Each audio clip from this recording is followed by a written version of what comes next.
Hello, I'm Dr. Garrett Boyer. Welcome to Gospel Minded, where we spend a few minutes each week talking about psychology, our emotions, behavioral health, and we reflect on how these important topics are related to the gospel reading for each Sunday.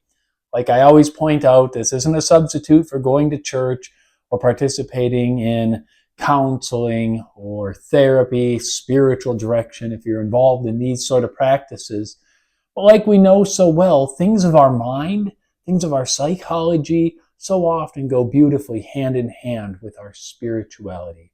If this is your first time checking out Gospel Minded, welcome. If you're coming back, thank you for joining us. Either way, make sure to hit subscribe so that you never miss an episode. Now, today, I'm a day behind. Usually I push these videos out on a Sunday. I didn't do it yesterday. Sorry. But I think, in my defense, I had a very good excuse. Yesterday, we went to church, and we didn't even make it through Mass. We didn't even start Mass, and my wife said, I'm not feeling right. We need to go to the doctor. So we went to the doctor, and within the next 8 hours, we had a new baby. So if that's not a good enough excuse to miss a day of gospel-minded videos, I don't know what is. But thank you for those of you that reached out for your prayers and support. Now, since we're on the topic of babies and my wife having a baby, let's talk about divorce. Because this was the theme of the gospel from yesterday. So I'm going to read a little bit of it. It comes from Mark chapter 10, and it starts with verse 2. It says, the Pharisees came up, and in order to test Jesus, asked, is it lawful for a man to divorce his wife? He answered them, what did Moses command you? They said, Moses allowed a man to write a certificate of divorce and to put her away. But Jesus said to them, for the hardness of your heart, he wrote you this commandment. But from the beginning of creation, God made them male and female. For this reason, a man shall leave his father and mother and be joined to his wife, and the two shall become one flesh. So they are no longer two, but one flesh. What, therefore, God has joined together, let no man put asunder. And in the house, the disciples asked him again about this matter, and he said to them, whoever divorces his wife and marries another commits adultery against her. And if she divorces her husband and marries another, she commits adultery. Wow, that is a tough message in the gospel today that we heard proclaimed. And when I say today, I mean yesterday. But tough stuff, talking about divorce. This isn't a topic that's new today in 2024. They were talking about this at the time of Jesus. So I thought it'd be interesting to kind of think about what divorce in the United States looks like today in 2024. Believe it or not, actually, in the last 5 years or so, the divorce rate is actually going down. But it's not as positive as it may sound, because in point of fact, the number of people actually getting married is significantly going down. And so the fact that there are fewer divorces doesn't reflect the fact that people are staying married longer and are happier in their marriages. It's that fewer people are even getting married to begin with. But take a look at some of these statistics that I found. And this comes from it's some academy of attorneys that have put all these together. But this is what they found. Almost 50% of all marriages in the United States will end in divorce. Almost 50%. That's amazing.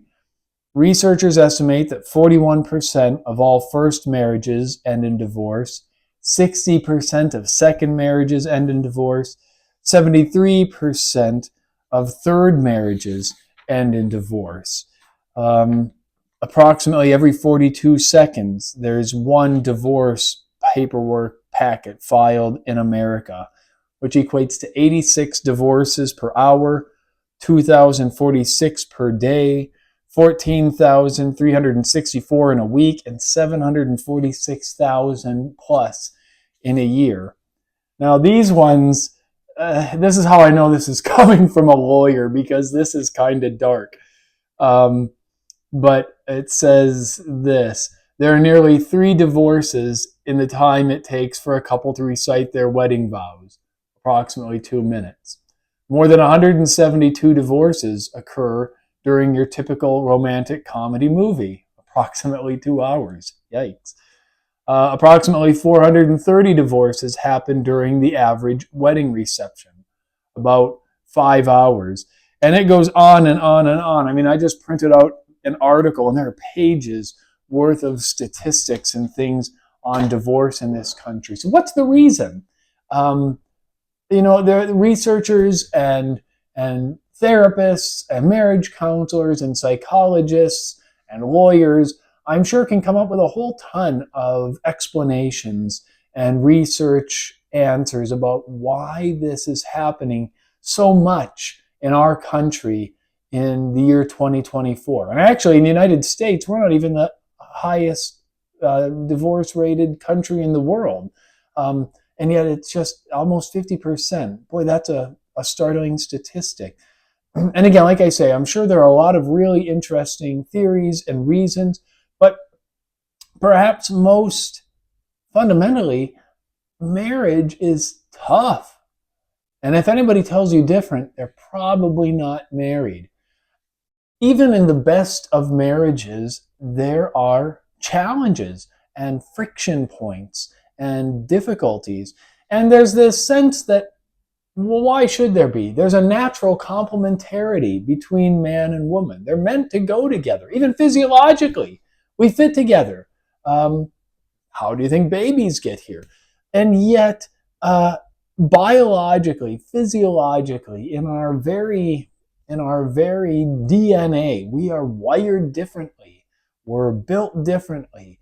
And so often those challenges that arise between men and women are rooted in that very fundamental, natural, normal fact. So there is a person that I've followed now for many years named John Gottman. He is a psychologist, and he's sort of revered as one of the great researchers and thinkers on marriage, relationships, divorce in the United States, which is somewhat ironic because I read about his personal life, and he is actually on his 3rd marriage now. But this 3rd marriage has lasted for many, many years. So I think he's done.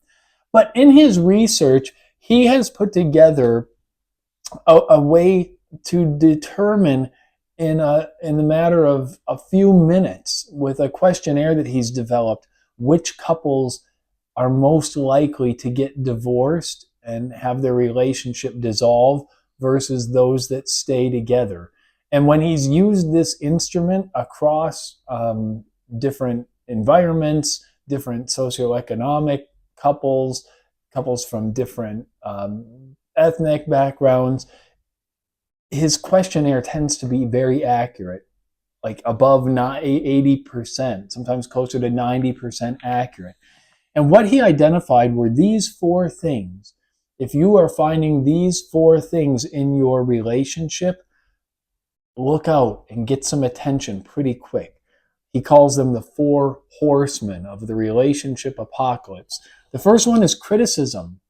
Are you hypercritical, or is your partner hypercritical of you, your work, things you do, things you don't do? Criticism is one of the first telltale signs that there are real troubles in a relationship. The second one is contempt. Contempt. That disdain or dislike for a partner. Very, very telling. Defensiveness is the third one that he identifies. Being overly defensive, unable to take feedback, criticism. And when I say criticism, I mean perhaps constructive criticism. The person who in a relationship is so defensive They can't bear to hear any perspective other than their own. That's a big red flag in a relationship. And then the last one that he identifies is stonewalling. That is this giving the cold shoulder and shunning your partner to show dissatisfaction or that you're upset. So the silent treatment. And Gottman has demonstrated time and time again, if you are identifying these four horsemen in your relationship, you need to get some attention to those issues mighty quick. And so what do we do if we've got these things going on in our relationships? What can be done?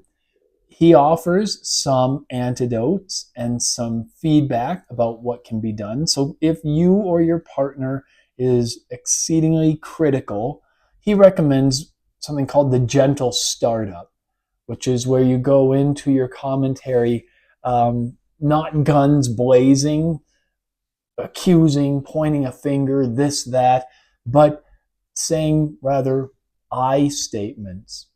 I get upset when you do this. I get hurt or I feel bad when you do that or don't do something. So that's a way to approach those critical qualities. Contempt. The antidote to that, according to Gottman, is to build in your relationship an attitude of appreciation, identifying and recalling the positive qualities in your partner. I mean, you got together with your partner for some good reason at some point, right? And so going back and remembering those positive qualities can go a long way. Defensiveness. The antidote to this, according to Gottman, is to take responsibility. And boy, that is tough, especially if you're in the midst of a heated argument. Maybe you really have done something wrong. Maybe you haven't. But to take responsibility and to own wherever it is you are at and whatever it is you have done.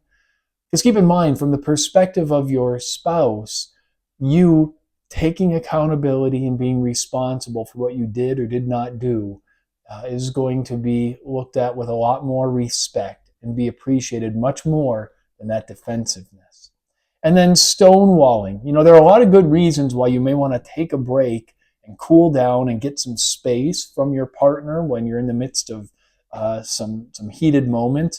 But when you are separated or spaced out from your partner, use that time to self-soothe and get yourself to a place where you can have a reasonable discussion again and talk about things with your partner in a calm and cool manner. So I think that's good stuff. I also believe that it is easier said than done. And I'll let you know now that I've got a new baby in the house and we're starting back with an infant again.